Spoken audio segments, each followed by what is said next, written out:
संतानों के रूप में मेरे निज आत्मा उस आंतरिक प्रकाश की खोज करो जो सदा शांत है और सभी दुखों से परे है।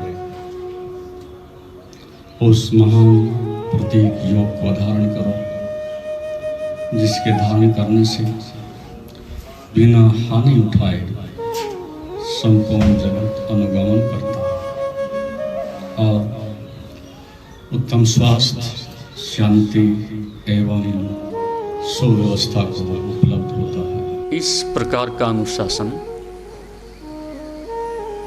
जो समाज की परंपराओं से, अंधविश्वास से, नासमझ लोगों के माध्यम से मनुष्य में प्रविष्ट होता है, वह तथाकथित अनुशासन ही मनुष्य को उस मूर्छा के, अज्ञान के और दुख के शिखर पर ले जाकर के छोड़ देता है, जहाँ से मनुष्य की वापसी होना अत्यंत कठिन हो जाता है। क्योंकि जन्म के साथ ही इंद्रियों की संवेदनशीलता, मन की गति और चेतना की तटस्थता, वो सारी प्राण ऊर्जा के साथ में संलग्न शक्तियाँ बहुत तेजी से प्रत्येक इंद्रिय के विषय को ग्रहण करने के लिए आतुर रहती है। और ये इतना संवेदनशील, इतना अधिक डेलिकेट, इतनी अधिक सेंसिटिविटी, इतनी अधिक संवेदनशीलता इंद्रियों में होती है, यदि एक बार भी कोई गलत बात अंतःकरण में प्रविष्ट हो जाती है, कोई संस्कार निर्मित हो जाता है, तो फिर उसकी वापसी होना बहुत बहुत कठिन हो जाता है। इसलिए अनुशासन मनुष्य के जीवन को एक दिशा देता है, और उस अनुशासन के पीछे यदि आपका अनुभव है, उस अनुशासन के पीछे आपका आचरण है, उस अनुशासन के पीछे आपकी अवेयरनेस है, तो वह अनुशासन आपको आत्मा तक ले जाता है। लेकिन इस प्रकार के अंतस्थ से आए हुए आचरण को, उस अनुभव को विकसित करने के लिए हमारे पास समाज में कोई सुव्यवस्था नहीं है।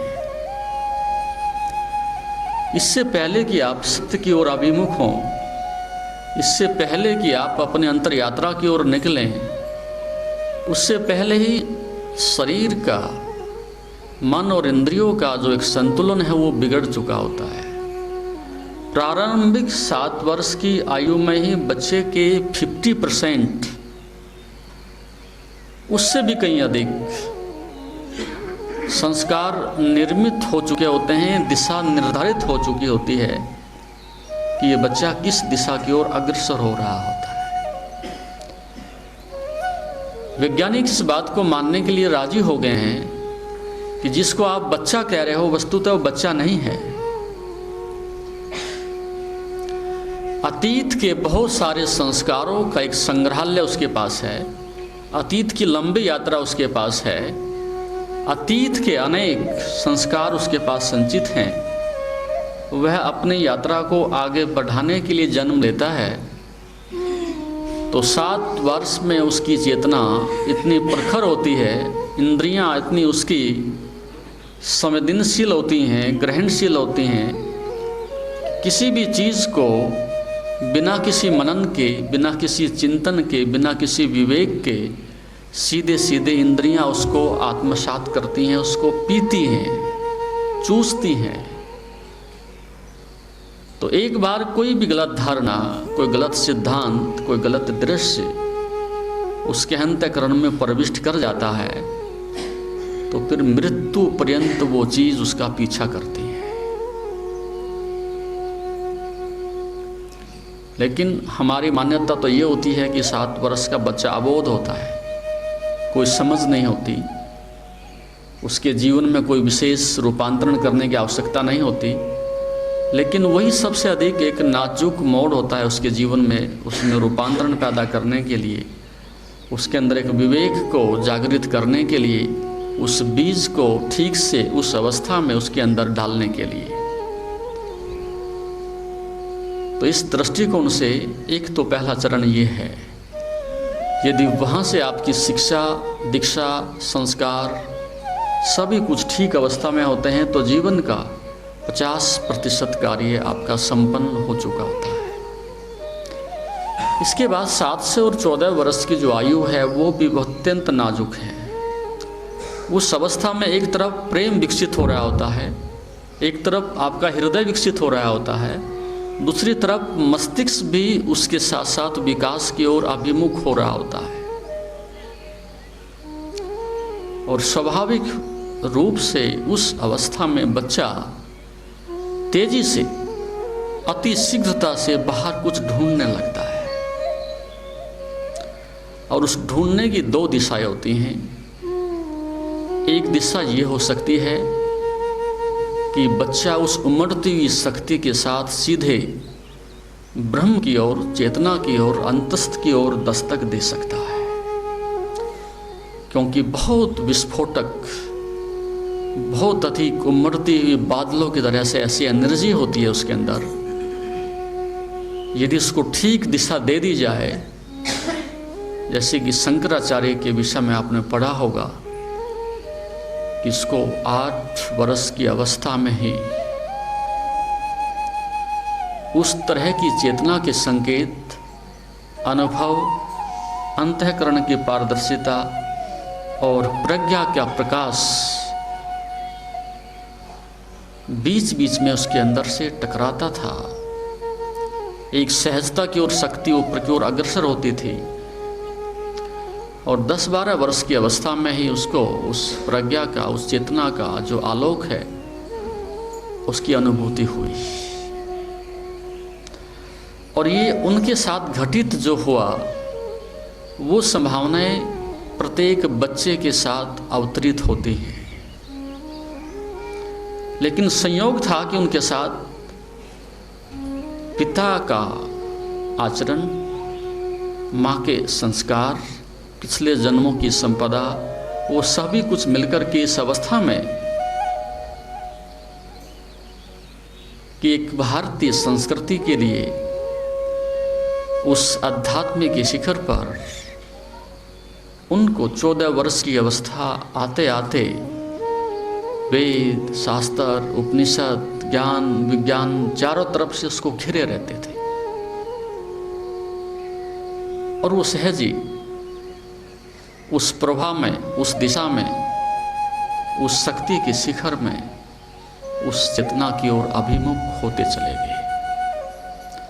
ठीक यदि माँ, बाप और पिछले जन्मों के संस्कारों के अनुसार इस प्रकार से बच्चे को उस कचड़े से, उस निरर्थक, वासनात्मक और अज्ञान से भरे हुए संस्कारों से वंचित रखा जा सके, तो कोई इस प्रकार की संभावना नहीं है कि उस बच्चे को उस ज्ञान से, उस प्रारंभिक बोध से वंचित किया जा सके।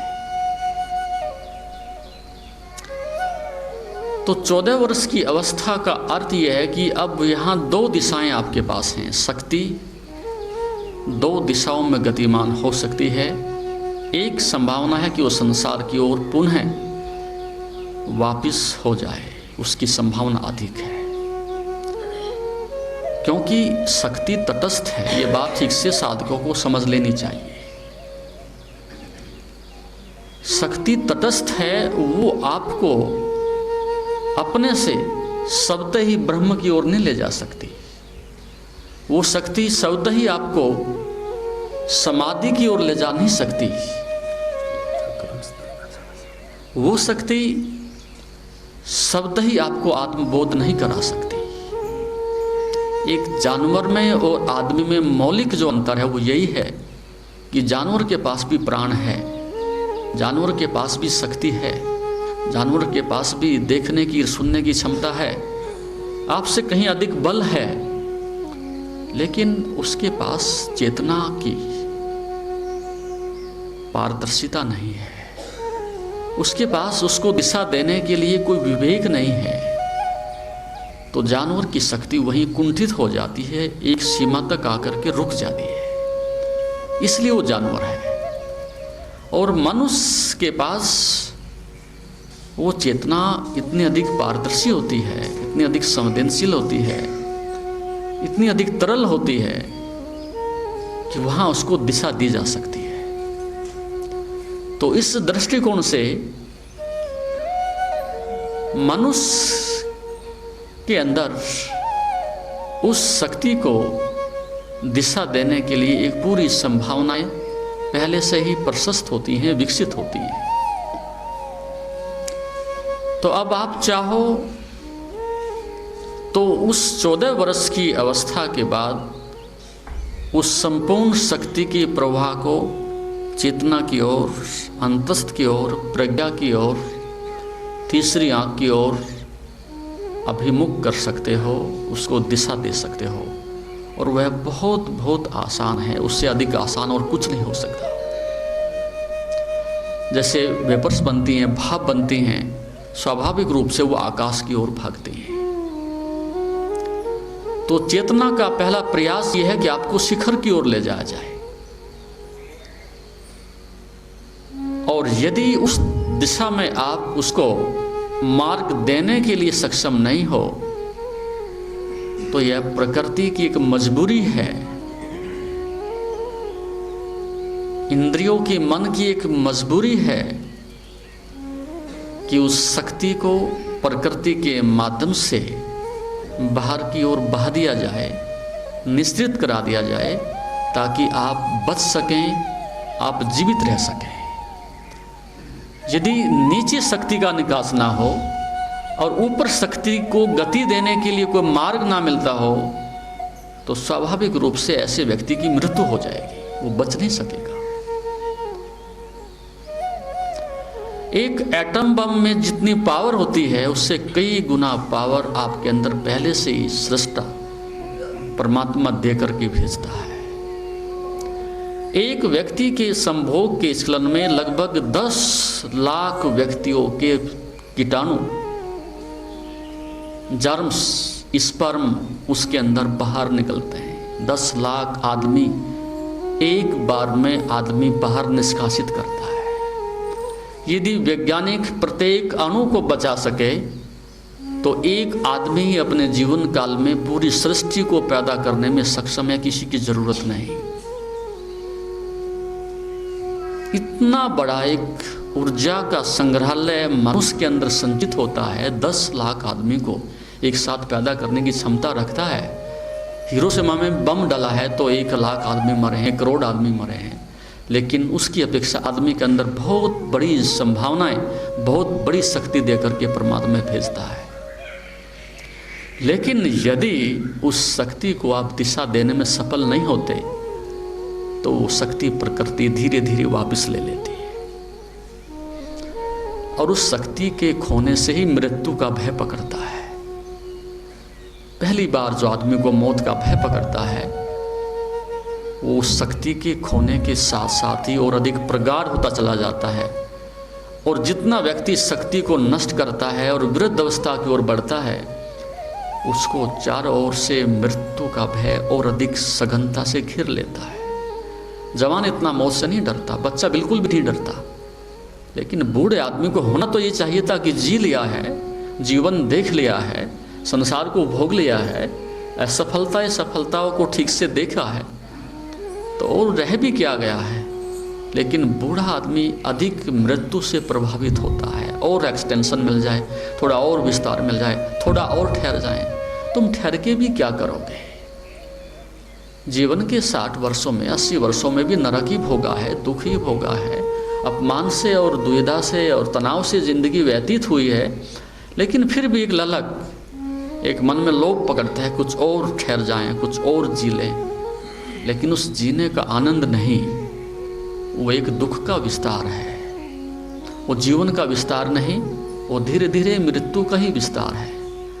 तो प्रयास लंबी आयु के हमने नहीं किए थे, हमने लंबी आयु के प्रयास नहीं किए थे। हमने एक लंबे आनंद के, एक स्थायी सुख के, अपनी चेतना को, समाधि को और ज्ञान को संग्रहित करने के प्रयास किए थे। तो सुख से, आनंद से जीवी एक क्षण की जिंदगी भी बहुत ऊंची होती है, बहुत श्रेष्ठ होती है। और दुख से और पीड़ा से और अज्ञानता से आप लाख वर्ष भी जियो, जी ही रहे हो, उसकी कोई सार्थकता नहीं। तो उस 14 वर्ष की अवस्था के निकट आते आते शक्ति बड़े असमंजस में पड़ जाती है, बड़ी दुविधा में पड़ जाती है। तो उस अवस्था में बच्चे जितने तनाव में होते हैं, बेचैनी में होते हैं, घबराहट में होते हैं, वो देखते ही बनता है। उन्हें नहीं पता चलता कि क्या घटित हो रहा है। हार्मोनिकल बहुत सारे चेंजेस आ रहे होते हैं और स्रोत को तलाशने के लिए बच्चा अंदर से बेचैन होता है, परेशान होता है। और कई बार उसका मन न माँ में लगता है, न बाप में लगता है, न पढ़ाई में लगता है, न सुनने में लगता है, न देखने में लगता है। एक तरह से अराजकता पैदा हो जाती है, जैसे सब कुछ कहीं से बिखरने के लिए आतुर हो रहा है। न उसकी दुविधा को अध्यापक समझता है, न माँ समझते हैं, न बाप समझती हैं कि हो क्या रहा है। और वो बता भी नहीं सकता, कह भी नहीं सकता। समाज में उसकी कोई व्यवस्था भी नहीं, और यहाँ तक कोई चर्चा भी नहीं है। जिस अज्ञानता से, जिस पीड़ा से, जिस दुख से माँ बाप गुजरे हैं, उनको अच्छी प्रकार से पता है कि हम इस पीड़ा से गुजर चुके हैं। इस तूफान से, इस आंधी से हम अपने को समाप्त कर चुके हैं। लेकिन बच्चे के ऊपर तो हमारी करुणा होनी चाहिए, हम उसे बता सकें ये शक्ति का प्रवाह है, ये परमात्मा तुमसे कुछ चाहता है, इस शक्ति को आनंद में बदलने की संभावना है। और तुम ऐसा करो, जब भी ऐसा हो आंख बंद करके बैठ जाओ। तुम ऐसा करो कि प्राणायाम के माध्यम से उस शक्ति को दिशा देने की कोशिश करो। तुम ऐसा करो अंतर्मुख होने के लिए, इसके लिए इस प्रकार का एक प्रयास करो। बहुत आसानी से उस शक्ति को वहां से एक दिशा दी जा सकती है। और इस प्रकार का प्रत्येक बच्चा ज्ञान को, ब्रह्म को, विद्वता को, एक वैज्ञानिकता को, एक काव्य को, एक ब्रह्मचर्य को स्वाभाविक रूप से उपलब्ध हो सकता है, कोई झंझट नहीं। लेकिन हम मुसीबत में रहे, हम पाप ढोते रहे, और पाप समझते समझते उस पाप को हमने अपने बच्चे तक भी उस पाप के प्रभाव में ढकेलने की कोशिश की है। और ये संस्कृति सदैव नरक में रहेगी, ये संस्कृति दुख में ही रहेगी, ये संस्कृति कभी सुंदर नहीं बन सकेगी जब तक कि उस काम को राम में बदलने की कला बच्चों को नहीं सिखाई जाती। जब तक कि उस वासना को प्रेम में और ब्रह्मचर्य में रूपांतरित करने की व्यवस्था स्कूल में और घर में नहीं की जाती, उतने से पहले यहाँ नरक ही रहेगा, यहाँ आतंक ही रहेगा। आप पैसे से उसको कितना भी माला माल कर दें, लेकिन अंदर की दरिद्र तरफ भिखारीपन आप उसका नहीं मिटा सकते। उसके संताप को और दुख को आप दूर नहीं कर सकते, क्योंकि शक्ति ही आनंद बनती है, शक्ति ही शांति में रूपांतरित होती है, शांति ही शक्ति ही मेधा बनती है, प्रज्ञा बनती है। और प्रकृति की मजबूरी है ये, दूसरी ऑप्शन प्रकृति के पास यही है। मनुष्य होने के नाते पहली प्राथमिकता तो यही देती है कि तुम्हारे लिए एक अवसर है कि तुम आनंद के अधिकारी हो। मनुष्य होने के साथ संभावना यही है कि तुम उस प्रज्ञा के, उस आंतरिक प्रकाश के पात्र हो तभी तो प्रभु ने आपको भेजा है। लेकिन नासमझ और मूड आदमी के हाथ में जब चेतना चली जाती है, नासमझ आदमी के हाथ में हीरे जवाहरात चले जाते हैं तो वो कंकड़ पत्थर ही सिद्ध होते हैं। तो प्राचीन काल में हमारे पास एक व्यवस्था थी, एक विज्ञान था, एक दिशा थी, एक बोध था। और माँ और बाप और आचार्य इस बात के लिए बहुत सजग थे कि बहुत नाजुक समय है ये, इससे अधिक महत्वपूर्ण समय और कुछ भी नहीं हो सकता। तो उसके लिए वो सब कुछ दांव पर लगाते थे, सैक्रिफाइस करते थे, उसको समय देते थे, उसको दिशा देते थे, एक सहानुभूति देते थे, उसको संकट से निकालने के लिए प्रयोग और प्रयास करते थे। लेकिन हम स्वयं आंख बंद करके निकलते रहे, स्वयं से बच करके, और वही स्थिति धीरे धीरे हम अपने बच्चों के साथ देखते रहते हैं। बच्चा लुट रहा है, बच्चा नष्ट हो रहा है, बच्चा पतन की ओर जा रहा है, बच्चा अपनी शक्ति को व्यर्थ में गंवा रहा है, अश्लीलता में, सिनेमा घर में, अनेक प्रकार के माध्यमों से। और उसकी आभा, उसका सौंदर्य, उसका तेज 18-20 वर्ष की आयु तक आते आते सब निस्तेज हो जाता है। जवानी की सुगंध दुर्गंध में बदलने लगती है, मन की पवित्रता घृणा में और कुरूपता में परिवर्तित होने लगती है। इससे पहले कि ज्ञान और जवानी का फूल खिले, वो धीरे धीरे मुरझाते मुरझाते एक बूढ़े आदमी की तरह से 20-25 वर्ष की अवस्था आते आते उसकी पीठ झुकने लगती है। ये कलंक हमारे ऊपर है। इस दयनीय स्थिति तक उसको पहुंचाने के लिए ये जख्म पैदा करने का उत्तरदायित्व वो हमारा है। इसलिए अध्यात्म का जन्म नहीं हो सकेगा, ध्यान की दुनिया विकसित नहीं हो सकेगी, धर्म का अवतरण नहीं हो सकेगा। आप देखते हो, श्वेत क्रांति आई,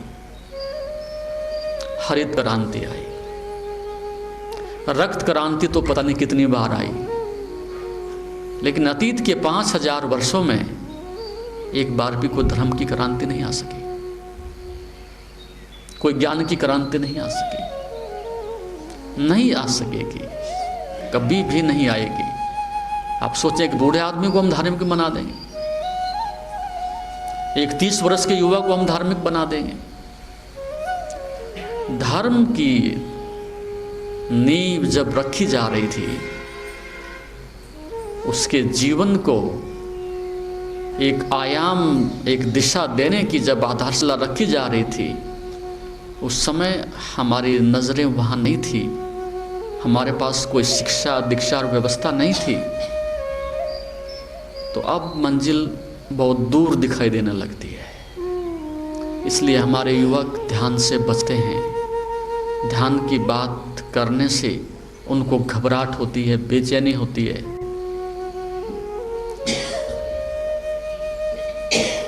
क्योंकि ध्यान के लिए बहुत बड़ी ऊर्जा चाहिए। प्रकृति के विपरीत आपने आरोहण करना है। पृथ्वी की पूरी ग्रेविटेशन को, उसके गुरुत्वाकर्षण को तोड़ करके आपने उसके ठीक विपरीत आकाश की ओर उड़ना है। पदार्थ से ठीक विपरीत आपने जो है गति करनी है। तो उसके लिए बहुत उमड़ती हुई सतेज शक्ति चाहिए।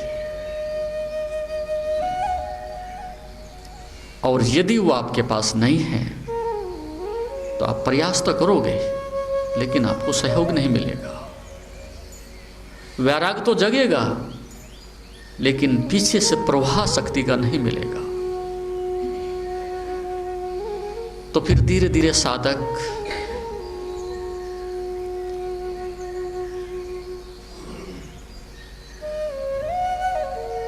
धीरे धीरे उस दिशा से, उस शिखर से, उस उपलब्धि से वंचित होता चला जाता है। एक निराशा, एक दुख, हताशा, असफलता धीरे धीरे उसको घटित होती दिखाई पड़ती है।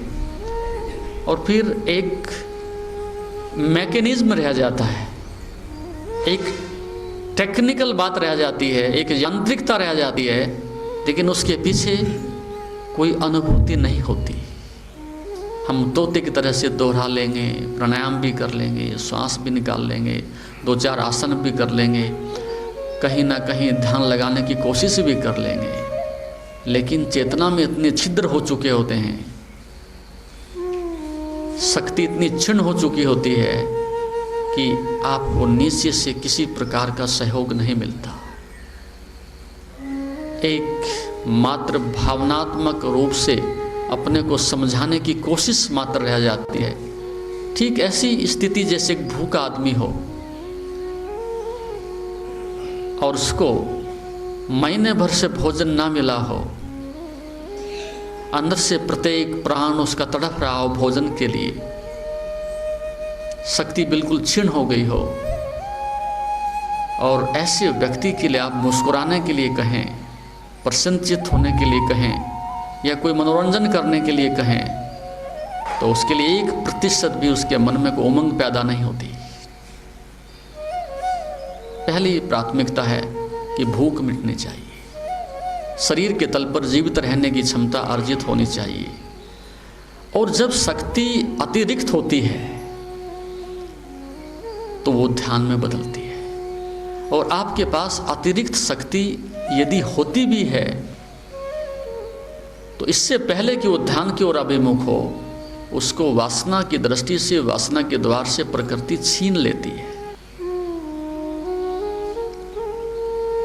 इसलिए जितनी भी संस्कृतियां अमीर हो जाती हैं, जो भी सभ्यताएं अधिक पैसे से, धन से अधिक संचित कर लेती हैं, वो संस्कृतियां बहुत जल्दी नष्ट हो जाती हैं, क्योंकि सारी शक्ति विलासिता में बदल जाती है। आपको नित्य प्रतिदिन के कार्य करने के लिए जो प्रकृति आपको शक्ति देती है, यदि आप उस शक्ति से उतना काम कर लेते हैं कि जिससे आपका जीवन चल जाए और अतिरिक्त शक्ति नहीं बचती, तो वासनात्मक दृष्टिकोण से आप अधिक परेशान नहीं होंगे, आराम से एक सामान्य जीवन जी सकेंगे। इसलिए एक मजदूर, एक गरीब आदमी, झुग्गी झोपड़े में काम करने वाला आदमी एक अमीर आदमी से कहीं ज़्यादा सुखी दिखाई पड़ता है, क्योंकि उसके पास अतिरिक्त कुछ बचता ही नहीं। सुबह से जितना लिया था उतना प्रकृति में वापस फेंक देता है, और बोझिल नहीं होता, ज़्यादा तनाव से ग्रसित नहीं होता, सो जाता है। लेकिन जिसके पास 24 घंटे अतिरिक्त है, खूब खाता है, खूब पीता है, खूब विश्राम करता है, तो जितनी शक्ति संचित होती है, आदमी को उतनी ही वासना की ओर ले जाती है, सेक्सुअलिटी की ओर ले जाती है, वेश्यालय की ओर ले जाती है। इसलिए जितना अमीर आदमी होता है, उसके जीवन में सिवाय वासना के और कुछ नहीं बचता। इतने धन को संचित करने का कोई अर्थ नहीं, अधिक धन को संचित करने का एक ही अर्थ है, उस धन से अच्छी प्रकार से वासना को भोग सकेंगे। तो इतनी बड़ी मिनिस्ट्री में जाने का, इतने बड़े पद ग्रहण करने का, इतना धन का संग्रहालय इकट्ठा करने का, कई बार आदमी सोचता है मूड है, पागल है, क्यों कर रहा है? उसके पीछे एक ही कारण है। जैसे अतीत में जितने राजा महाराजा हुए, एक रानी नहीं, 2 नहीं, हजारों रखते थे, सारी जिंदगी उसी के लिए थी। तो उसके पीछे कारण यह था, जितना अतिरिक्त ऊर्जा पैदा होती है वो मार्ग मांगती है, और मार्ग को धर्म का तो है नहीं, मार्ग को ध्यान का तो है नहीं, पूरा मार्ग ही वासना का है। तो आदमी नित्य प्रतिदिन भोग के साधन ढूंढता है, और उससे धीरे धीरे आदमी की आत्मा में इतने छिद्र हो जाते हैं, इतने पाप संचित होते हैं, इतना क्लेश और द्वंद्व इकट्ठा होता है कि मनुष्य के पास आत्मा जैसी कोई चीज़ नहीं बचती। तो अतिरिक्त समय हमेशा विलास की ओर बहता है। इसलिए हमने अतीत में धन संचित नहीं किया, अतीत में हमने अपने अहंकार को संचित नहीं किया, अतीत में हमने सामाजिक दृष्टिकोण से वैभव को ज़्यादा प्राथमिकता नहीं दी। उसके वैज्ञानिक कारण यही थे यदि मनुष्य के मन को, उसकी इंद्रियों को, पूरी शक्ति को आप अर्थ पर केंद्रित कर देते हैं तो काम अपने आप प्रवेश कर जाता है। आपने जो शब्द सुने होंगे धर्म, अर्थ, काम और मोक्ष, जो 4 आयाम भारतीय संस्कृति में खड़े किए गए थे, उसमें से 2 साधन हैं और बाकी 2 उसके साध्य हैं। उसमें आपका उद्देश्य इस बात को निर्धारित करता है कि आप कहाँ जाओगे। धर्म, अर्थ, काम और मोक्ष। यदि आपका उद्देश्य अर्थ ही कमाना है, केवल मेरा उद्देश्य है कि धन में संचित करूं, तो स्वाभाविक है आप काम की यात्रा पर निकल रहे हो।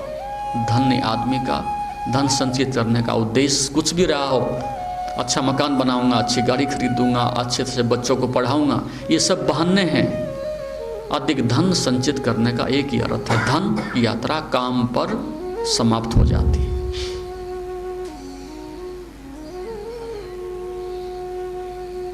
धन, अर्थ, काम और मोक्ष। और यदि उसकी दिशा धन की नहीं होती, धर्म की होती है, तो सीधी यात्रा उसकी मोक्ष की अपना प्रशस्त हो जाती है।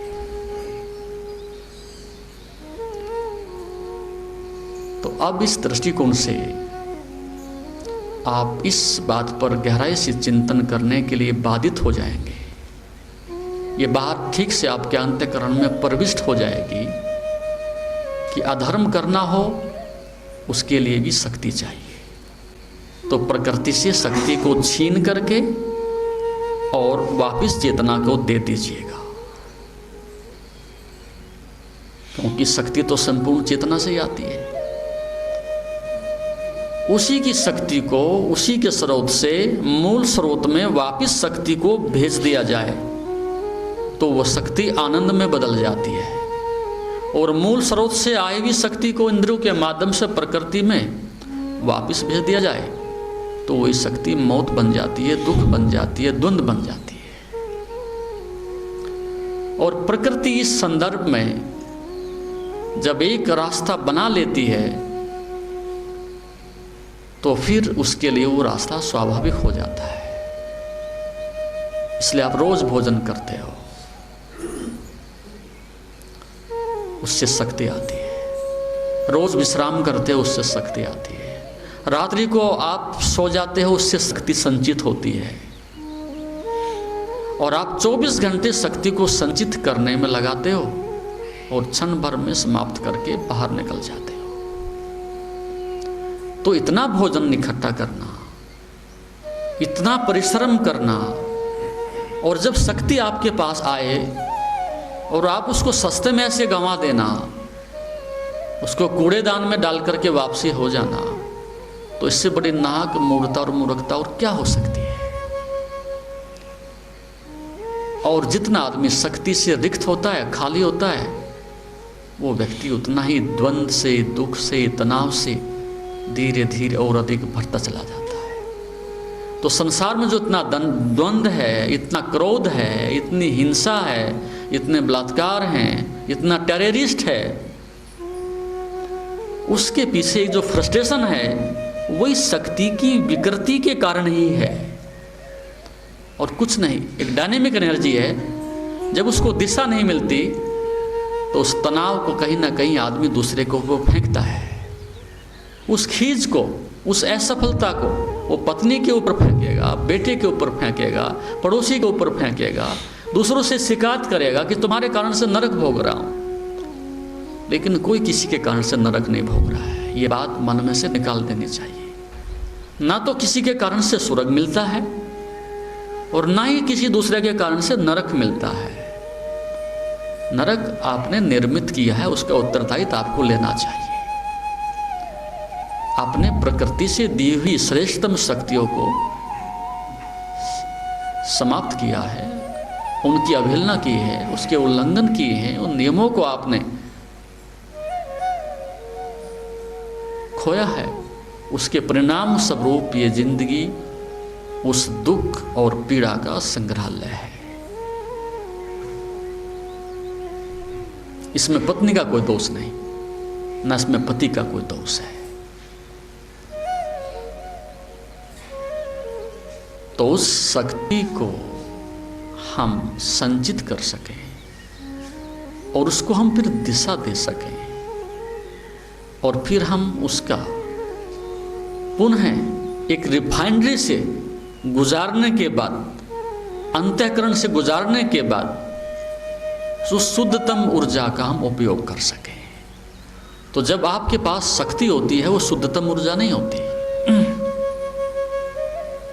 आपके मन से गुजरती है, अंतःकरण से गुजरती है, संस्कारों से गुजरती है, चक्रों से गुजरती है। तो एक तरह की रिफाइनरी है। उस रिफाइंड से गुजरने के बाद में वो शुद्धतम ऊर्जा चेतना के काम आती है। तो प्रकृति से जो सीधी ऊर्जा आती है वो शुद्धतम ऊर्जा नहीं होती।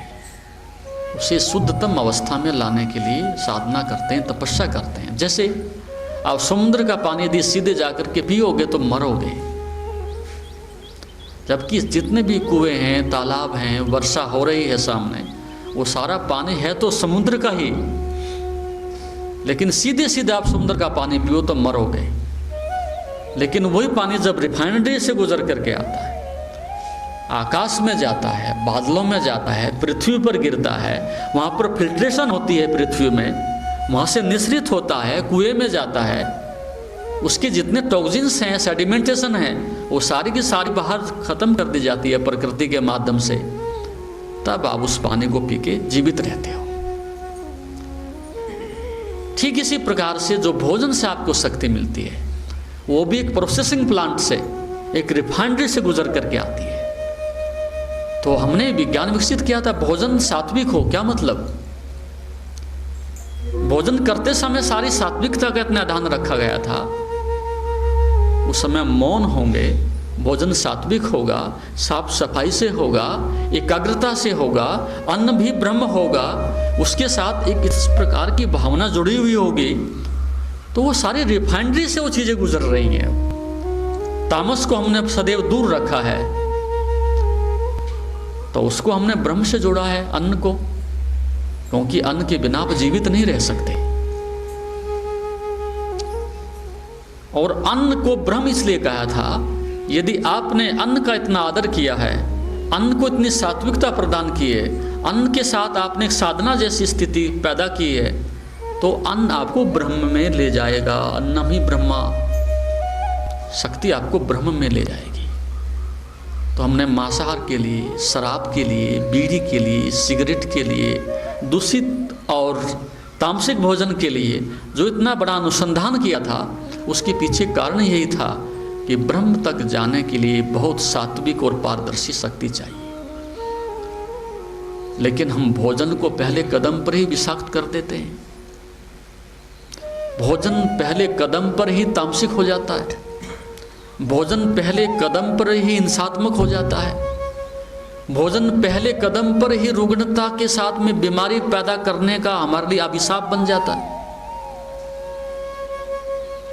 जो भी आप भोजन कर रहे हो वो सब विषाक्त हो रहा है, वो सब बीमारी को पैदा करने का साधन बन रहा है। भोजन से स्वास्थ्य बढ़ना चाहिए था, भोजन से आपका तामस खत्म होना चाहिए था, लेकिन भोजन से पेट बढ़ रहा है, भोजन से अनावश्यक फैट बढ़ रही है, भोजन से अनावश्यक जहर इकट्ठा हो रहा है, भोजन से अनावश्यक शरीर में मल इकट्ठे हो रहे हैं।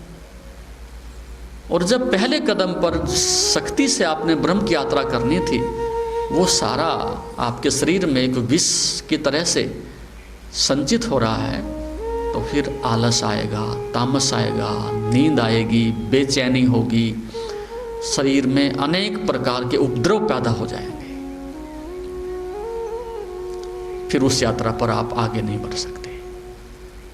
तो हमने अन्न को बहुत आदर इसलिए दिया था कि ये एक शक्ति, ये ऊर्जा ब्रह्म की ओर जाएगी, तो आधार इसका उसी प्रकार से होना चाहिए। तो हम जो भोजन करते हैं वो हम वासना की दृष्टि से करते हैं, स्वास्थ्य की दृष्टि से नहीं। हम जीवा को तृप्त करने के लिए करते हैं, स्वास्थ्य के लिए नहीं। तो लगभग एक आदमी 10 आदमियों का भोजन डेली कर रहा है। जितनी कैलोरीज आपको चाहिए उससे कहीं 10 आदमियों का भोजन एक आदमी सुबह से लेकर के रात्रि तक चट कर जाता है। वो कहाँ जाएगा, कहाँ रखोगे? तो उससे आपकी जो चेतना है वो धीरे धीरे मूर्छित होती है। आपकी चेतना के ऊपर आवरण आते हैं, तंद्रा आती है, निद्रा आती है।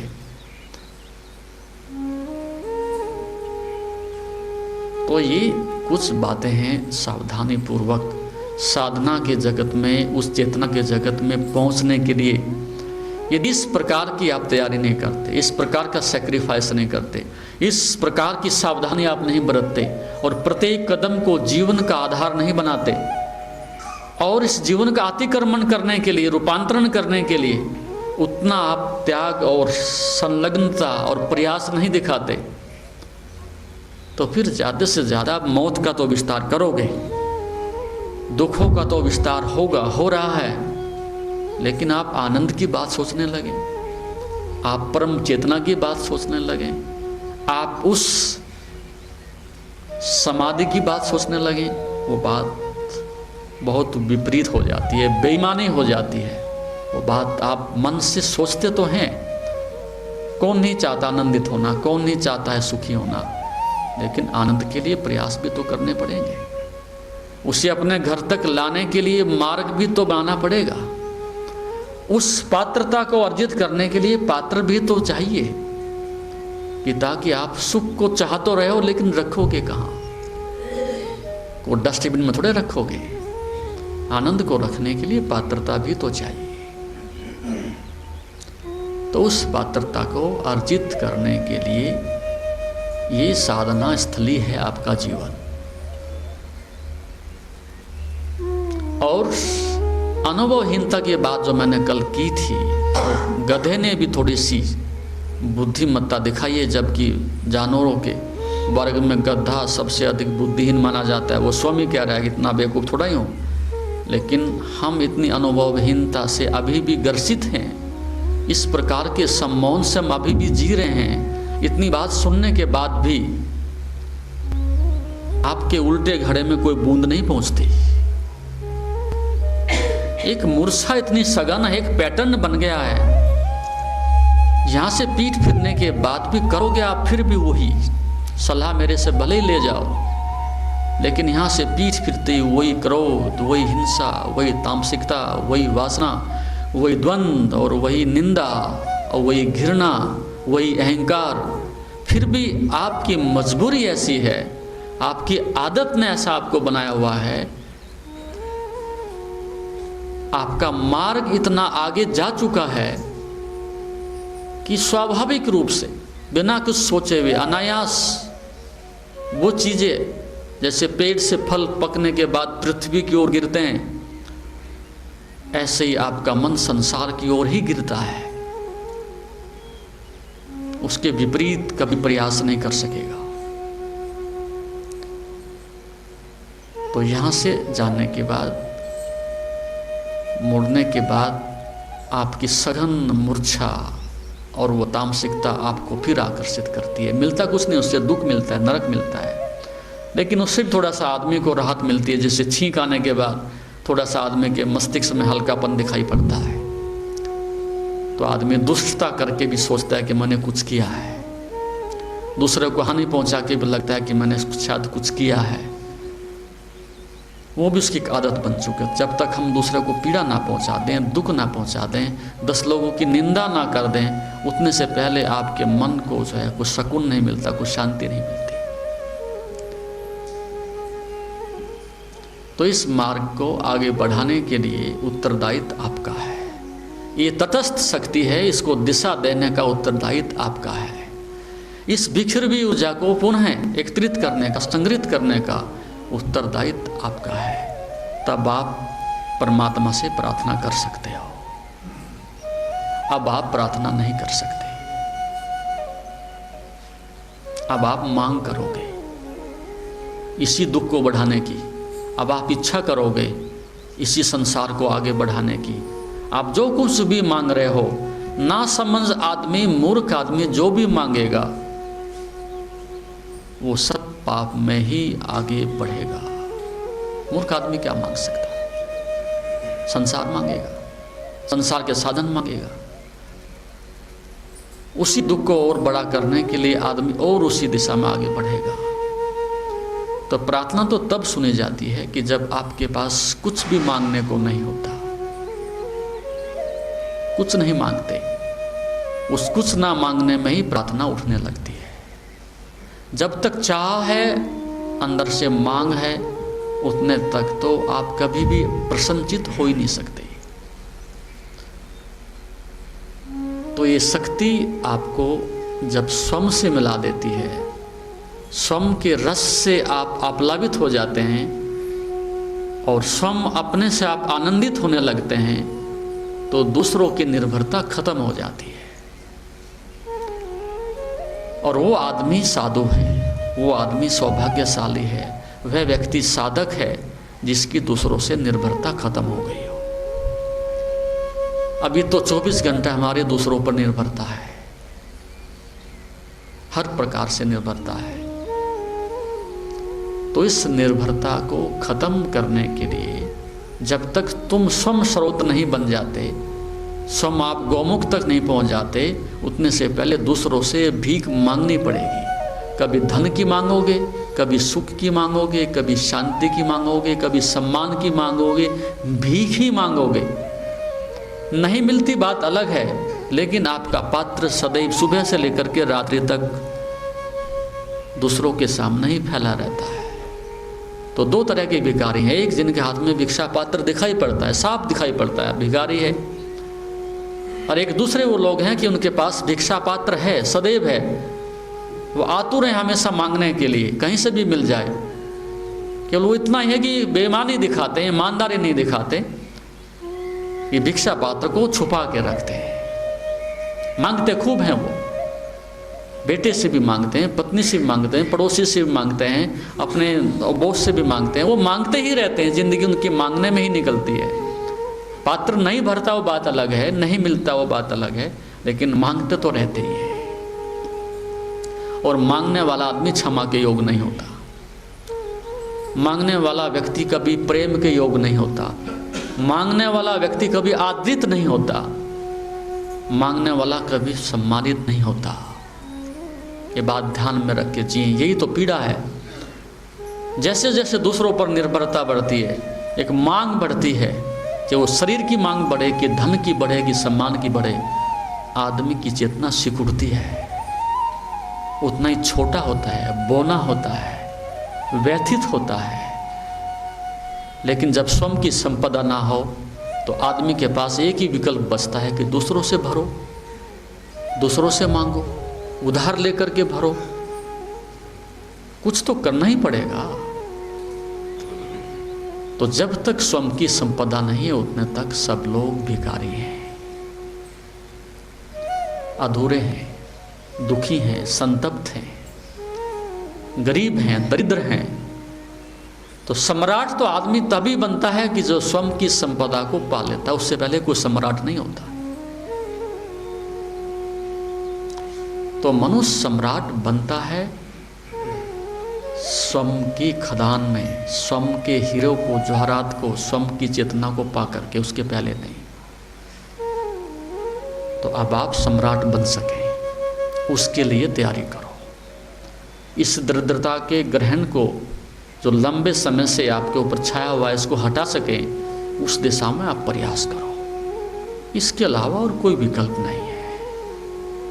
आनंद उधार नहीं मिलता, शांति बाजार में नहीं मिलती, प्रेम दुकानों पर नहीं बिकता, उसे तो स्वयं पैदा करना पड़ता है। अन्यथा अब तक आप सब सम्राट हो गए होते। मांगने में क्या कमी छोड़ी है? मांगने से भोग तो मिलते हैं, लेकिन आनंद नहीं मिलता। संसार मिलता है, लेकिन शांति नहीं मिलती। और संसार को खाओगे, चाटोगे, ओढ़ोगे, बिछाओगे, करोगे क्या उसका? आपकी तिजोरी में 1 अरब रुपए रखे हों कि 1 खरब रखे हों, करोगे क्या उसका? क्या करोगे? तृप्ति तो स्वयं से मिलती है, पत्तों से थोड़ा ही मिलती है। ज़्यादा से ज़्यादा स्वादिष्ट भोजन कर लोगे, पोशाक 1000 की नहीं 1 लाख की पहन लोगे, गाड़ी 1 करोड़ की नहीं 10 करोड़ की ले लोगे। आप विकल्प कुछ भी बदल सकते हो, लेकिन आपके पास अपने आनंद का क्या विकल्प है? कोई नहीं। वहाँ निराश है आदमी, हताश है, दुखी है, मजबूर है। तो आप साधना की दृष्टि से उस संपदा को आगे बढ़ा सकें, स्वयं के प्रेम को अपने शिखर तक पहुंचा सकें। दूसरे का प्रेम कभी काम नहीं आएगा। दूसरे का प्रेम का अर्थ वही है, वो भी भिखारी है, तुमसे मांग रहा है। एक भ्रांति पैदा होती है, वो भी मांग रहे हैं, तुम भी मांग रहे हो। वो अपने ढंग से मांग रहा है, तुम अपने ढंग से मांग रहे हो। वो अपनी कुछ शर्तें लगा के मांग रहे हैं, कुछ अपनी शर्तों के साथ आप दे रहे हो। तो वो कोई प्रेम नहीं, प्रेम की भ्रांति है वो, इसलिए तो टूट जाता है। पति और पत्नी साथ रह रहे हो तो मजबूरी है, तलाक तो बहुत पहले हो चुका होता है। शायद ही कोई पति हो अपनी पत्नी से तृप्त हो, और कोई पत्नी हो कि अपने पति से तृप्त हो। क्यों नहीं? क्योंकि वो भ्रांति पकड़ती है, वो सम्मोहन पकड़ता है, वो आशा पकड़ती है। लेकिन कितना भी आप कोशिश करो, 2 शरीर कितने भी निकट लाने की कोशिश करो, निकटता शरीरों की होगी लेकिन आनंद की नहीं हो सकती, चेतना की निकटता नहीं हो सकती। वो दूरी दूरी ही रहेगी। यही तो पीड़ा है। लेकिन प्रकृति का नियम है, आपको पदार्थ से संतुष्ट नहीं किया जा सकता। आपको भासमान सौंदर्य से, चमड़ी से तृप्त नहीं किया जा सकता। आपको धन दौलत से तृप्त नहीं किया जा सकता। उसका मार्ग तो स्वयं ही आप अपने आप से मिल सको तो ही समाधान हो सकता है, दूसरा समाधान नहीं बनेगा। तो ये बात आप अंतःकरण में ठीक से उतरने दो। ना सुख कोई दे सकता, ना दुख कोई दे सकता। ये तुम्हारी अपने ही भ्रांतियां हैं, ये तुम्हारे अपने ही सपने हैं। तुम ही हो जो इस प्रकार की धारणा बना लेते हो। तो इससे बाहर निकल सकें, इस द्वंद्व से, क्लेश से, अज्ञान से, तो उसके लिए आप साधना करो, फिर से वापसी करो, अपने घर लौटो। तो आपका वर्तमान उज्जवल है, आपका भविष्य आनंद है, आपकी मंजिल आपकी प्रतीक्षा करती है।